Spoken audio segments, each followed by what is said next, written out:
Hello everyone. Today we will take a topic of basic kinematics which comes in your class 11th physics. Let us take first term which is rest and motion. So what is rest and what is motion? So rest is a body said to be rest if it is not changing its position with respect to its surrounding. With respect to time, if the body is not changing its position, then the body is said to be at rest. And if it is changing its position with respect to time and with respect to surrounding, then the body is said to be in motion. But rest and motion are relative terms and cannot be defined without any frame of reference. हमें frame of reference opt करना पड़ता है जब हम rest और motion define करते हैं। तो फॉर एग्जाम्पल, जैसे सपोज अगर हम एक ट्रेन में बैठे हैं and the train is moving, so train is moving, अगर मैं अपने साथ वाले पैसेंजर को देखता हूं तो वो रेस्ट पर है। If he is sitting on the seat then वो किस पे है? रेस्ट पर है। बट अगर कोई बाहर पर्सन खड़ा है और वो उसे देखता है then he is moving. So frame of reference मेरा अलग है और उसका अलग है। तो रेफरेंस, फ्रेम ऑफ रेफरेंस का को ध्यान में रखते ही चीजें को आप बता सकते हो कि क्या वो रेस्ट पर है या वो मोशन में है। It is up to you कि आप फ्रेम ऑफ रेफरेंस क्या लेते हैं। Now let us move further. Distance, we will take two terms which are distance and displacement. Hope everybody knows about what is distance and displacement, but here we will study distance and displacement more conceptually and for numerical purpose. First, let us take distance. So distance is if the person is moving, if someone is moving, then length of actual path followed. अगर कोई चल रहा है तो वो actually कितना distance travel करता है, एक्चुअली वो कितना चला, that is distance. That is distance. Now distance is a scalar quantity. You know what is a scalar? Scalar are those terms which only have magnitude. Distance एक ऐसी term होती है जो कि स्केलर है और इसका सिर्फ क्या होता है? मैग्नीट्यूड होता है, कोई सर्टेन फिक्स डायरेक्शन नहीं होती। ओके, डिस्टेंस हमेशा पॉजिटिव होगा, ना तो जीरो होगा ना नेगेटिव होगा। पॉजिटिव का मतलब क्या है कि जैसे सपोज आप चल रहे हो तो हमेशा डिस्टेंस जो है पॉजिटिव में ही आएगा, कभी भी ये टर्म नेगेटिव नहीं आएगी because it is a scalar quantity. Distance हमेशा इंक्रीज करेगा, डिस्टेंस हमेशा इंक्रीज करेगा। इसका मतलब आप चलते जा रहे हो, एक पॉइंट से दूसरे पॉइंट पे गए, दूसरे से तीसरे पॉइंट पे गए, तो हमेशा इंक्रीजिंग होगा। Decreasing if you are moving, तो ये कभी भी डिक्रीजिंग या जीरो नहीं होगा, ये हमेशा क्या होगा? इंक्रीजिंग। अब बात आती है लास्ट पॉइंट की, डिस्टेंस की value having infinite values for a given path. इसकी एक पाथ के लिए इनफाइनाइट वैल्यू हो सकती है, अभी हम इसको डिटेल में देखते हैं। For that is for a given starting and finishing point, means if the object is at position A and he is willing to go position B, there may be so many paths, बहुत path हो सकते हैं यहां से यहां जाने के। तो वो जिस पाथ को ऑप्ट करेगा वो उसका एक्चुअली उस पाथ पे वो कितना चला वो डिस्टेंस होगा। कोई फिक्स नहीं, आप कहीं से भी जा सकते हैं, आप जिस भी पाथ से जाते हैं आप एक्चुअली कितना चले, that is distance. Now infinite values have infinite values for a given path. इसकी distance की बहुत सारी वैल्यू हो सकती है और भी कोई रास्ता हो सकता है जाने का। तो कोई मतलब कहने का मतलब यह है कि इसकी कोई फिक्स वैल्यू नहीं होगी, इनफाइनाइट वैल्यू हो सकती है अगर आप एक जगह से दूसरी जगह जाते हो। तो एक्चुअली डिस्टेंस क्या है? Distance is a scalar term और ये क्या बताता है हमें? ये बताता है कि भाई एक्चुअली बॉडी कितना चल रही है, एक्चुअली कितना चल रही है, दैट इज डिस्टेंस। हमेशा पॉजिटिव होगा, हमेशा इंक्रीजिंग होगा, ठीक है, हमेशा क्या होगा? इंक्रीजिंग होगा। दो पॉइंट्स के बीच में हमेशा क्या होगा? डिस्टेंस इंक्रीजिंग होगा। अब हम आते हैं डिस्प्लेसमेंट पर। तो व्हाट इज डिस्प्लेसमेंट? देखिए, डिस्प्लेसमेंट का मतलब होता है shortest distance between initial and final position. देखिए, ये सपोज ये मैंने पाथ बना रखे हैं ए से बी के, तो शॉर्टेस्ट डिस्टेंस हमेशा डिस्प्लेसमेंट क्या होता है? उस पॉइंट ए से बी तक जाने का शॉर्टेस्ट पाथ। और आपको पता है और नहीं पता तो पता होना चाहिए कि हमेशा स्ट्रेट लाइन पाथ ही हमेशा शॉर्टेस्ट पाथ होता है। तो डिस्प्लेसमेंट हमेशा क्या होगा? शॉर्टेस्ट पाथ, और straight line path is always the shortest path. अगर आप इस पाथ से जा रहे हैं, सपोज आप इस पाथ से जाते हो, इस वाले से, इससे नहीं जा रहे, लेकिन डिस्प्लेसमेंट तब भी आपका हमेशा ये ही रहेगा, it is always the shortest path. ठीक है, distance between initial and shortest distance between initial and final position. It is a vector quantity, ये एक वेक्टर क्वांटिटी होती है, ये स्केलर थी। वेक्टर का मतलब ये हो गया कि भाई मैग्नीट्यूड भी है इसमें, यानी कि मैग्नीट्यूड प्लस डायरेक्शन, यानी कि दोनों वैल्यूज होंगी इसके, मतलब मैग्नीट्यूड भी होगा और इसमें डायरेक्शन भी होगी, और यहां पे सिर्फ क्या होगा, मैग्नीट्यूड होगा। डायरेक्शन, अब बातें आती है इसकी डायरेक्शन क्या होगी, तो इसकी डायरेक्शन होगी इनिशियल से फाइनल की तरफ, हमेशा इनिशियल से फाइनल की तरफ, ये डायरेक्शन है फिक्स, और होगा क्या, shortest distance between initial and final position and straight line path. ठीक है, आगे next point, may be positive, negative और जीरो। देखो जो वेक्टर क्वांटिटी होती है, नेगेटिव भी हो सकती है, पॉजिटिव भी हो सकती है और जीरो भी हो सकती है, तो इसमें कोई दिक्कत नहीं है। डिस्प्लेसमेंट हो सकता है लेकिन डिस्टेंस हमेशा पॉजिटिव था। ये इंक्रीज भी कर सकता है और डिक्रीज भी कर सकता है, डिस्प्लेसमेंट इंक्रीज भी कर सकता है और डिक्रीज भी कर सकता है, ये मैं आपको एग्जांपल के साथ समझा दूंगा।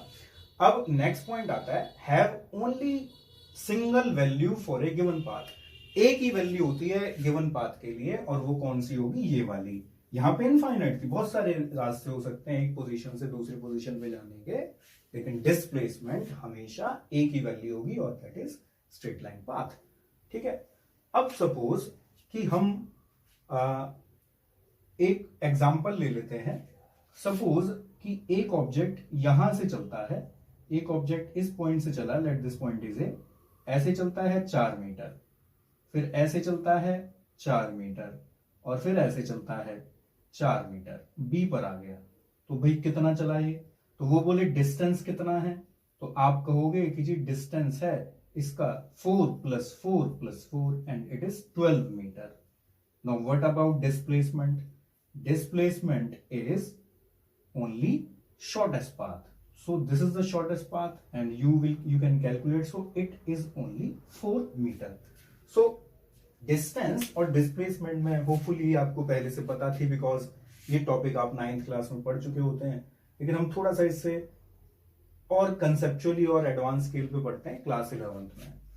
अब देखिए ये जो डिस्प्लेसमेंट है, मैंने इसमें मॉड लगाया है क्योंकि डिस्प्लेसमेंट नेगेटिव भी हो सकता है, तो मैं सिर्फ इसका मैग्नीट्यूड की बात कर रहा हूं, सिर्फ मैग्नीट्यूड की। तो डिस्प्लेसमेंट हद से हद डिस्टेंस के बराबर आ सकता है, कभी भी इससे बड़ा नहीं हो सकता।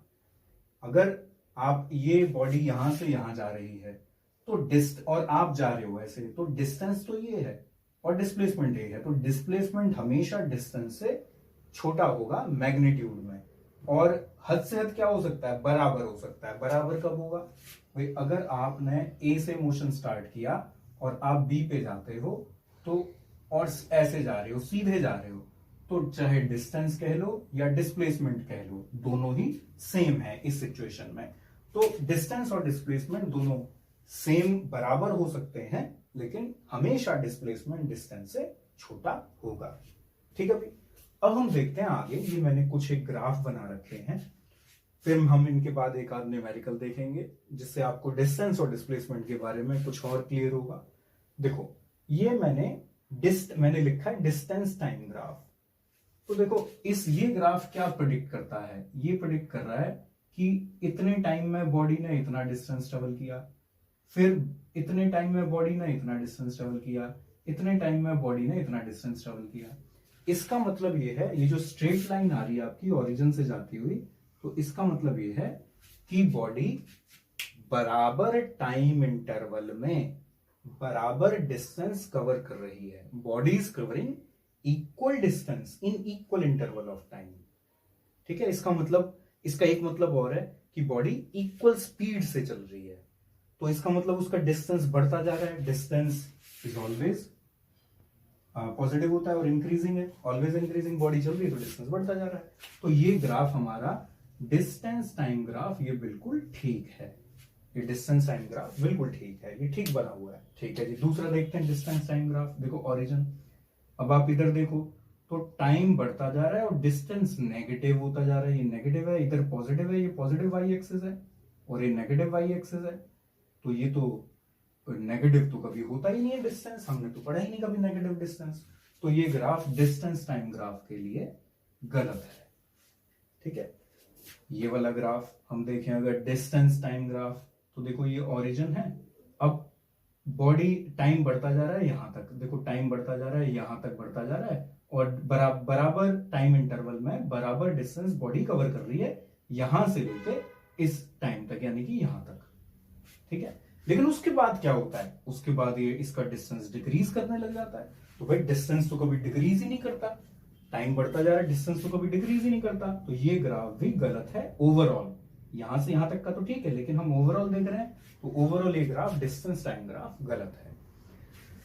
इसमें आते हैं जी, ये वाला ग्राफ आप देखते हैं, देखो टाइम बढ़ रहा है और डिस्टेंस कम हो रहा है। पहले इतने टाइम, जब ये टाइम 0 था तो बॉडी यहां थी, मतलब ज्यादा एक डिस्टेंस था उसका, और जैसे ही टाइम कम हुआ अब डिस्टेंस कम हो गया। भाई बॉडी इतने टाइम पे, यहाँ पे डिस्टेंस कम होता जा रहा है, आप ऐसे देखें तो इस ग्राफ को, तो डिस्टेंस कम होता जा रहा है, और फर्दर इस टाइम पे डिस्टेंस 0 हो गया, तो ये तो पॉसिबल ही नहीं है ग्राफ। तो ये भी डिस्टेंस टाइम ग्राफ गलत है। तो सिर्फ हमारा डिस्टेंस टाइम ग्राफ ओवरऑल कौन सा ठीक था, ये वाला। अब अगर हम ये चारों ग्राफ डिस्प्लेसमेंट टाइम ग्राफ की तरह देखें तो क्या होगा। अच्छा जी, बॉडी बढ़ती, टाइम बढ़ता जा रहा है और डिस्टेंस, अब आप इसे डिस्प्लेसमेंट ले रहे हो, ठीक है। अब हम पढ़ रहे हैं डिस्प्लेसमेंट टाइम ग्राफ, इन चारों को देखते क्या है ठीक है कि नहीं है, तो ये भी ठीक है। डिस्प्लेसमेंट नेगेटिव हो सकता है, ये भी ठीक है। डिस्प्लेसमेंट 0 भी हो सकती है, तो देखो डिस्प्लेसमेंट 0 भी होगी, नेगेटिव भी होगी, पॉजिटिव तो हो ही सकती है, ये भी ठीक है। तो ये भी ठीक है डिस्प्लेसमेंट टाइम ग्राफ, ये भी ठीक है डिस्प्लेसमेंट टाइम ग्राफ, ये भी ठीक है, और ये भी ठीक है, बिकॉज ये नेगेटिव हो रहा है।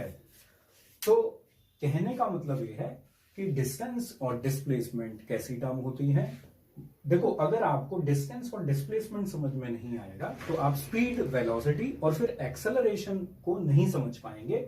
इसलिए आपको डिस्टेंस और डिस्प्लेसमेंट के बारे में बहुत क्लियर कट नॉलेज होनी चाहिए।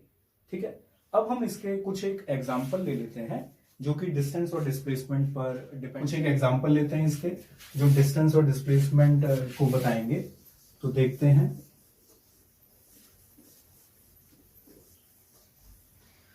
देखो एक बहुत कॉमन सा और बहुत क्लियर, ये आपको कंसेप्ट क्लियर कर देता है डिस्टेंस और डिस्प्लेसमेंट का, और ये है सर्कुलर एग्जांपल। सपोज एक बॉडी मूव करती है, this is point A, this is point B and this is point C and this is point D. ठीक है, तो हम निकाल रहे हैं डिस्टेंस और डिस्प्लेसमेंट, डिस्टेंस और displacement from A to B, from A to C, A to D and A to A। अब अगर आप ध्यान, इसका रेडियस है R and the body is moving on the circumference of the circle like this manner।